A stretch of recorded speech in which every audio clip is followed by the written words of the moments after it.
Hello everyone, hope you all are in good health. Welcome back to my channel.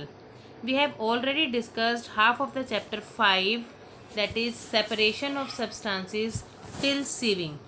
Today I will continue this while explaining the rest of the chapter.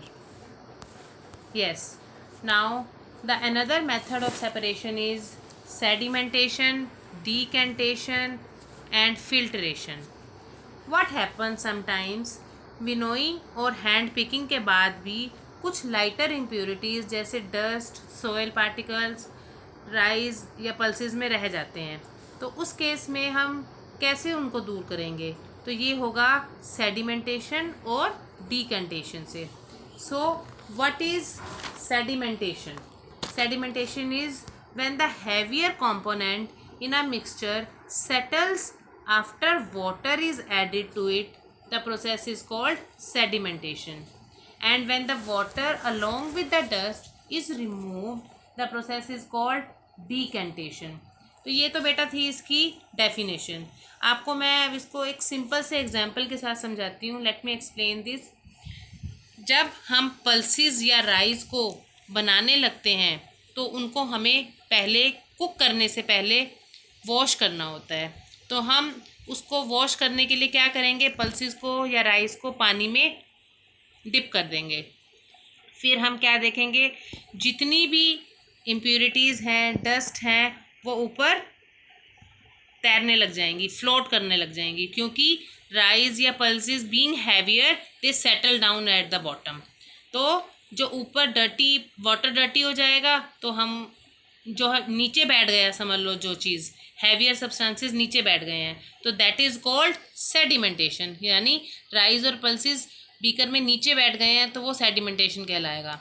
और जब वो उसके ऊपर जो impurities तैर रही हैं, डस्ट पार्टिकल्स तैर रही हैं, उसको जब हम पोर करेंगे, उस डर्टी वाटर को बाहर निकाल देंगे, तो दैट प्रोसेस इज़ कॉल्ड डीकंटेशन। अब बेटा आई समझ में आपको?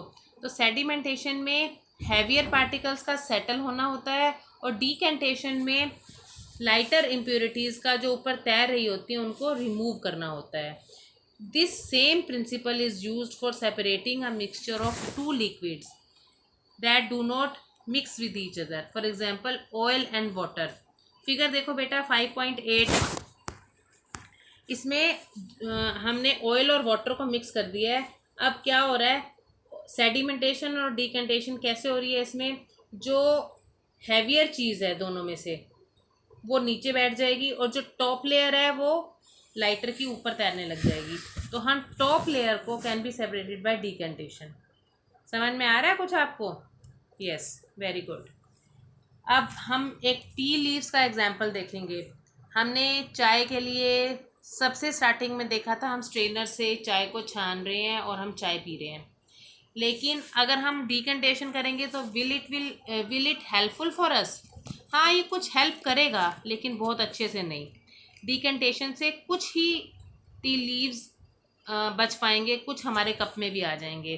तो क्या डीकंटेशन अच्छा है हमारे लिए या फिल्ट्रेशन अच्छा है टी लीव्स के लिए? Obviously filtration will help us in a better way, क्योंकि फिल्ट्रेशन में हम स्ट्रेनर रख देंगे और चाय इजीली छन जाएगी, इम्प्योरिटीज़ ऊपर रह जाएंगी और चाय नीचे आ जाएगी और हम उसको पी लेंगे। तो ये हमने देख लिया है यहाँ पर कि टी लीव्स के लिए filtration process is better than decantation. अब हम बेटा एक्टिविटी 5 के थ्रू ये सीखेंगे कि हम कैसे जैसे हमने वाटर लिया, पोंड का या रिवर का लिया, मडी वाटर लिया, तो उसमें मड भी है और वाटर भी है, तो हम उसको कैसे अलग अलग करेंगे। तो एक्टिविटी 5 को देखो बेटा ध्यान से, ज़रा ये पढ़ो आप ध्यान से, मैं इसको आपको एक्सप्लेन करती हूँ। इसमें हमने क्या किया है, मडी वाटर लिया तो उसको थोड़ी देर के लिए छोड़ दिया, एक ग्लास में डालकर हाफ एन आवर के लिए छोड़ दिया। फिर हम इसको क्या कहलाएं, ये क्या, इसका क्या मतलब है? What we are doing means we are doing sedimentation. जब हमने उसको छोड़ दिया है तो जो मडी पार्टिकल्स हैं, मड के पार्टिकल्स हैं या डस्टी पार्टिकल्स हैं, डस्ट है, डर्ट है, वो नीचे बैठ जाएगी, सेटल डाउन हो जाएगी और पानी ऊपर रह जाएगा। फिर हम थोड़ी देर बाद, हाफ एन आवर बाद, बिना डिस्टर्ब किए उसको ज़रा सा टिल्ट करेंगे ग्लास को और ऊपर वाला पानी अलग कर लेंगे। तो इस प्रोसेस को क्या कहेंगे बेटा? इसको कहेंगे डीकेंटेशन।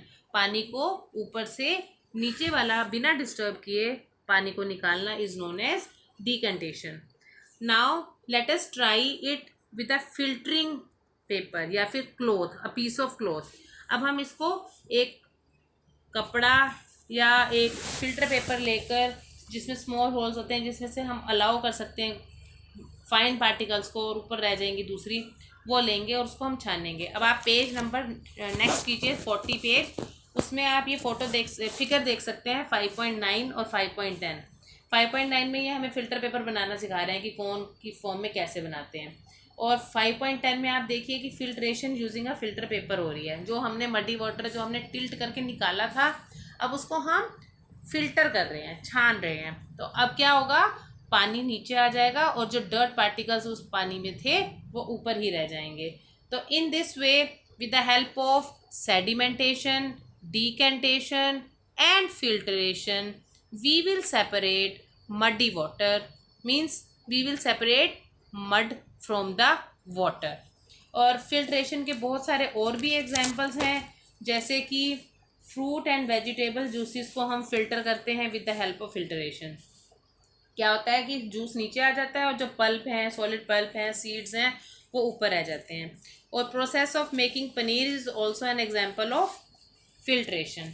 ये बिल्कुल इसी फिगर 5.9 और 5.10 के नीचे ये जो पैराग्राफ लिखा है, इसमें हम एग्जांपल्स इजीली पढ़ सकते हैं कि फ्रूट्स एंड वेजिटेबल्स के जूसेस को हम और पनीर को हम फिल्ट्रेशन की हेल्प से निकाल सकते हैं। अब हम पढ़ेंगे next topic, next method of separation, that is evaporation. You know what is evaporation? We have studied in class 5th also. चलो ठीक है, let's I will tell you what about evaporation. The process of conversion of water into its vapour, यानी पानी का भाप बनना। जब पानी अपने वेपर्स में बदल जाता है तो उस प्रोसेस को इवेपोरेशन कहते हैं। इवेपोरेशन हर समय होता रहता है बेटा। When ever water is present, आपने देखा होगा बारिश आती है, रोड सब पुडल्स बन जाते हैं, रोड्स पे पानी अपने आपके बरामदों में, आपके घर के आंगन में आ जाता है, और आप देखोगे 2-3 घंटों के बाद पानी उड़ जाता है, सब खत्म हो जाता है। तो ये हमारा लाइव एग्जांपल हो रहा है इवेपोरेशन का, कि जहाँ जहाँ पानी है आफ्टर सम टाइम इवेपोरेट हो जाता है और वहाँ सब सूख जाता है। और अगर सूरज है, सन है, तब तो और भी फास्ट होता है evaporation. On heating evaporation always increases. चलो let's take example from the book. In 5.11 figure देखिए, अगर हम बीकर लिया है हमने और उसमें सॉल्ट और वाटर लिया है और हम उसको गर्म कर रहे हैं, तो हम क्या देखेंगे कि पानी उड़ता जा रहा है और नीचे सॉल्ट रह गया है। तो सेम एग्जांपल 5.12 में देखिए कि obtaining salt from the sea water, जो हमारे obtaining salt from sea water, इसमें जितना भी हम नमक बना रहे हैं ना बेटा, सी वाटर से जो बना रहे हैं, वो इवेपोरेशन की मदद से ही बन पा रहा है। इसमें क्या होता है, बहुत लंबा प्रोसेस है, आपको शॉर्टकट में बता देते हैं कि सी वाटर को एक जगह कलेक्ट किया जाता है और वहाँ पर इवेपोरेशन की हेल्प से सॉल्ट को नीचे बच जाता है और पानी उड़ जाता है। तो ये तो था इवेपोरेशन के बारे में। तो कॉमन सॉल्ट जो है वो बनता है, आगे फर्दर प्यूरिफिकेशन भी होती है, ये नहीं कि वहाँ पे जो बचा वही हमने नमक यूज़ कर लिया, उसकी प्यूरिफिकेशन होती हैं, उसके बाद ही हम उसको यूज़ करते हैं। The next page is page number 40। अब हम इसमें पढ़ेंगे कि use of more than one method of separation, means कि हम एक चीज़ को अलग करने के लिए, ये नहीं कि एक या दो प्रोसेस से हो जाएगा, तो बहुत सारे मेथड्स हमें यूज़ करने पड़ते हैं उसके लिए, तो वो हम पढ़ेंगे। जैसे अब हम एक एग्जांपल ले रहे हैं सोल्ट और सैंड का। अब हमने सैंड और सोल्ट को अलग करना है, तो हम क्या करेंगे, इसको हम एक बीकर में रखेंगे। Keep this mixture in a beaker and add some water to it. Leave the beaker aside for some time, मतलब उसको छोड़ दो। फिर आप बेटा क्या करोगे, the sand can be separated by decantation और फिल्ट्रेशन, जैसे हमने आपको पहले पढ़ाया था। अभी मैंने पीछे मड्डी वाटर में से सैंड अलग करनी बताई थी ना, उसमें हमने डिकेंटेशन और फिल्ट्रेशन ही किया था। तो इसी तरीके से हमने सैंड, सोल्ट, वाटर, 3 चीज़ें ली हैं। तो जो सैंड है वो हम पहले डिकेंट कर लेंगे। डिकेंटेड वाटर मीन्स क्या हुआ कि सैंड तो नीचे रह गई, डिकेंटेड वाटर जो हमने अलग किया दैट इज़ नोन एज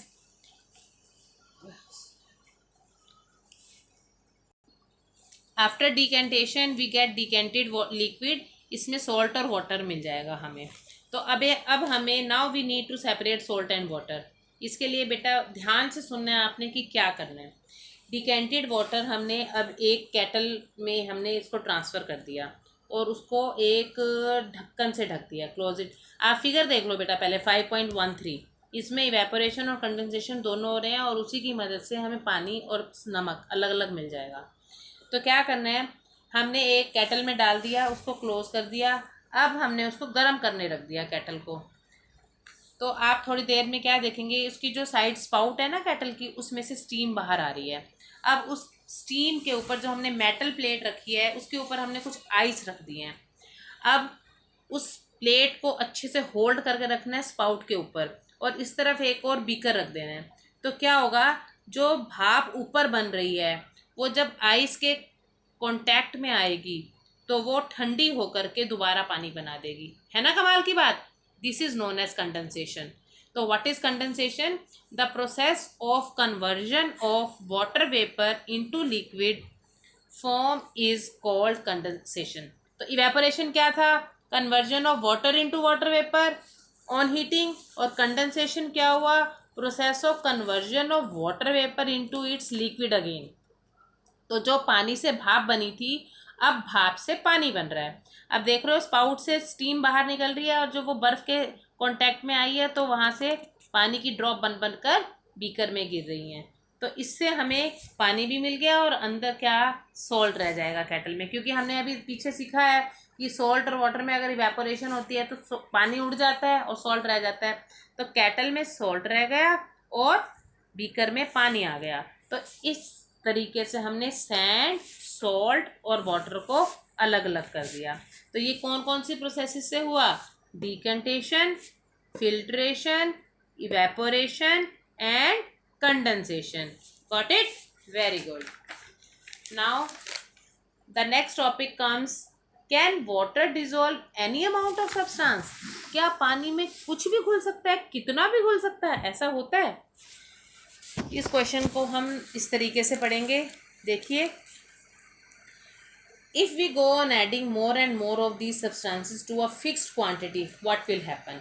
ये हम एक्टिविटी 8 में हम पढ़ेंगे। आपने क्या करना है, एक बीकर लेना है, स्पून, सॉल्ट, वाटर ले लेना है।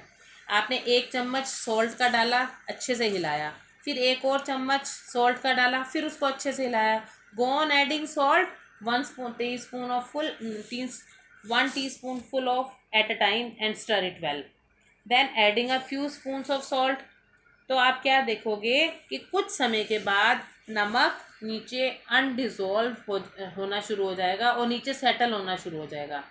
तो ये सैचुरेटेड सॉल्यूशन कहलाएगा। क्या कहलाएगा? Saturated solution. क्या कहलाएगा? Saturated solution. It means when no more salt can be dissolved in the amount of water, then we get saturated solution. अब एक और एग्जांपल है कि अगर हम एक लार्ज क्वांटिटी ऑफ सॉल्ट में कुछ अमाउंट ऑफ सैंड डाल देते हैं तो वो मिक्स हो जाता है, तो एक सैचुरेटेड सॉल्यूशन हो जाता है। क्योंकि सॉल्ट हमने ज़्यादा लिया है, सैंड हमने कम लिया है, और लेकिन उसको हम दोबारा से अलग नहीं कर सकते। अब एक सपोज हमने एक सफिशिएंट क्वांटिटी ऑफ वाटर में सॉल्ट ले लिया और हम चाहते हैं कि किसी और तरीके से, कोई भी तरीका लो, उसके तरीके से वो घुल जाए। तो क्या करेंगे हम? क्या मतलब? Now question arises, can large amount of salt can be dissolve in sufficient amount of water in another way? Yes, it is possible. Activity 9 देखिए। एक्टिविटी 9 इसी क्वेश्चन का आंसर कर रही है। On heating the larger quantity of salt can be dissolve in water. तो जैसे हम गर्म करेंगे तो जितना हमने लास्ट में हमने सैचुरेटेड सॉल्यूशन बनाया था ना, उसमें हमने 1 चम्मच और नमक का डाल दिया या 2 चम्मच और डाल दिया और उसको हीटिंग पे रख दिया। तो फिर जो हमने जो एक्स्ट्रा डाला है, जो पहले नहीं घुल रहा था, जो बाद नीचे सेटल डाउन हो रहा था, वो भी घुलना शुरू हो जाएगा।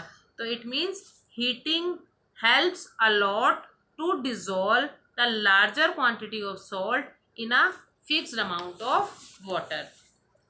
अब एक अगला क्वेश्चन अराइज हो रहा है, does water dissolve equal amount of different soluble substances. समझ रहे हैं इस क्वेश्चन को? क्या पानी में इक्वल अमाउंट ऑफ अलग अलग सब्सटेंसेस हम लेंगे तो पानी में क्या वो सेम अमाउंट में घुलेंगे? समझो, मैं आपको एग्जांपल, एक्टिविटी 10 है ये और मैं आपको समझा रही हूँ। एक्टिविटी 10 में हमने क्या किया, 2 ग्लास लिए, दोनों में हाफ हाफ पानी डाल, हाफ कप पानी डाल दिया दोनों में, और दोनों में एक में हमने नमक डालना शुरू कर दिया और हिलाना शुरू कर दिया, और दूसरे में हमने शुगर डालनी शुरू कर दी, सॉल्ट शुगर सॉल्ट शुगर। तो व्हाट विल वी नोटिस, हम ये नोटिस करेंगे कि दोनों की सैचुरेटेड सॉल्यूशन तो आएगा एक टाइम पे कि नमक घुलना बंद हो जाएगा और चीनी घुलना। तो आप क्या समझते हैं कि अगर हम सेम स्पून ऑफ सॉल्ट डालेंगे और सेम स्पून ऑफ शुगर उसमें डालेंगे तो क्या वो दोनों में सेम रहेगा? नो। तो ये अलग अलग वेरी करता है according to the soluble substances. तो सॉल्ट और शुगर में हमने क्या ऑब्जर्व किया है कि मोर शुगर डिजोल्व होएगी देन सॉल्ट। तो यहाँ पर हमने जैसे ये बॉक्स बना हुआ है तो हम इसमें लिख सकते हैं कि सॉल्ट जो है वो लेस होगी और शुगर जो है वो मोर जब आएगी सॉल्ट से तब उसका सैचुरेशन आएगा। So, at last, I want to summarize the chapter by telling what we have discussed in this chapter. We have discussed a few methods of separating substance. We have also learned a solution is prepared by dissolving a substance in a liquid. And third, a solution is said to be saturated if it cannot dissolve more of the substance in it. Thank you. Bye. Have a nice day. Hope you will understand the chapter.